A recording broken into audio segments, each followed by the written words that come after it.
At a time when a wall existed that cut Germany in two, separated the East and the West, divided communism and capitalism, repression and freedom, its sole purpose was to keep people of East Germany from fleeing the highly isolated and horrendous East Berlin. But what made people want to escape and risk their lives? Was it the harsh regulations imposed on them? Or the separation between relatives in the West? Or was it something more? Today we will explore the terrors lying within the oppressive German Democratic Republic, specifically East Berlin. Society has always known about the existence of the Berlin Wall, yet life within East Berlin was horrendous to the GDR's strict regulation of education, limited freedom of speech, family lifestyle, and economic insecurity.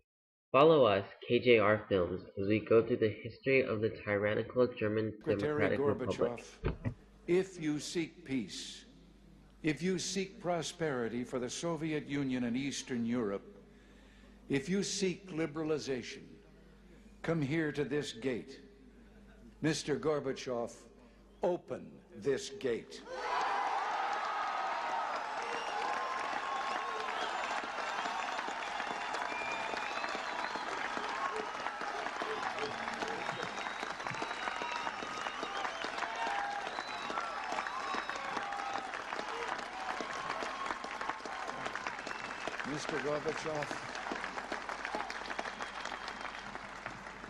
Mr. Gorbachev, tear down this wall.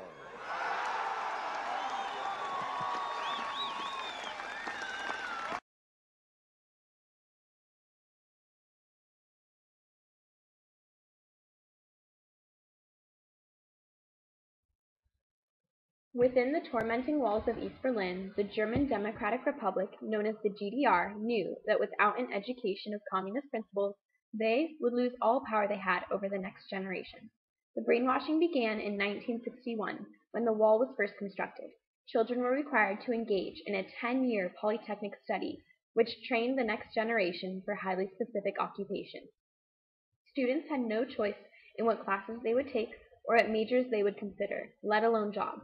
They virtually had no freedom in deciding their future. For admissions, students were graded on a scale of principles of achievement. Representatives known as the FDG decided which students were qualified to pursue a higher education. However, higher education consisted of communist theories, demolishing a chance of living a successful and free life. A typical week of education for an average 10th grader shows the strict regulation of the GDR. A week would include 38 hours of music, Russian, German, math, physics, chemistry, astronomy, biology, civic engagement, and geography. The German government therefore crushed all hopes and aspirations of their youth. In my opinion, it was clear from the beginning that it should not have been done. People lived as if nothing was happening. I felt anxious about them.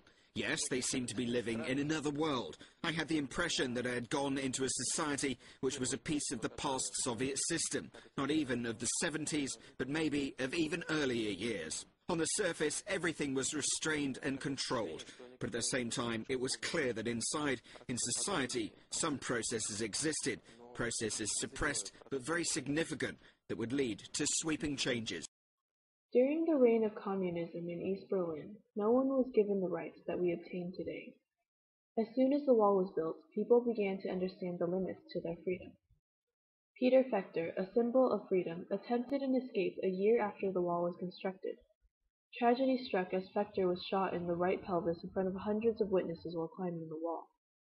Witnesses were prevented at gunpoint from helping Fechter. He bled to death in an hour.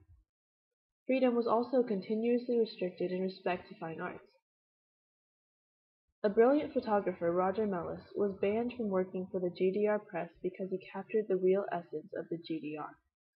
Similarly, actors, actresses, and artists escaped the tyrannical restrictions by fleeing to West Berlin due to extreme censorship on their work. Poncho, a German rock band that was well known in 1981, was banned from the entertainment industry in East Berlin. The lack of freedom of speech made increasing numbers of East Berlin citizens want to escape. The luxuries of West Berlin were too desirable to resist. Although some families stayed together as the wall was built, many were torn apart. Family members on opposite sides of the wall were given no connection to their relatives by post or telephone. Upon completion of the wall in 1961, all phone lines were cut between East and West Berlin. Therefore, hundreds of families were divided for decades to come. Since the West and East were divided literally overnight, families had no chance to say their goodbyes. Similarly, intermarriage with different ethnicities was strictly forbidden by law. In Anna Kavinsky's case, she was never able to meet her Swedish father due to the unsound and immoral laws imposed on them by the GDR. Whenever West Berliners came to the East, any unrelated East Berlin citizens were arrested if caught interacting with the visitors. The few family visits that did occur were regulated by the Ministry of Security. Most visits were only rewarded for those who worked for the government. Citizens went years without seeing their relatives, which is a major factor that compelled them to escape to the West. On top of this, the GDR did not value the importance of wisdom that comes from old age. Anyone over the age of 65 was allowed to leave and visit West Berlin, though the GDR considered their return of little importance, because these older citizens were considered useless. It only takes so much time before the government would consider any citizen useless. Mikhail Gorbachev in October came to East Berlin and he told the East German government, he used these words, "Those who come too late are punished by history. You've got to catch up, guys. You've got to recognize that you can't rule in the same way that you've been ruling in the past.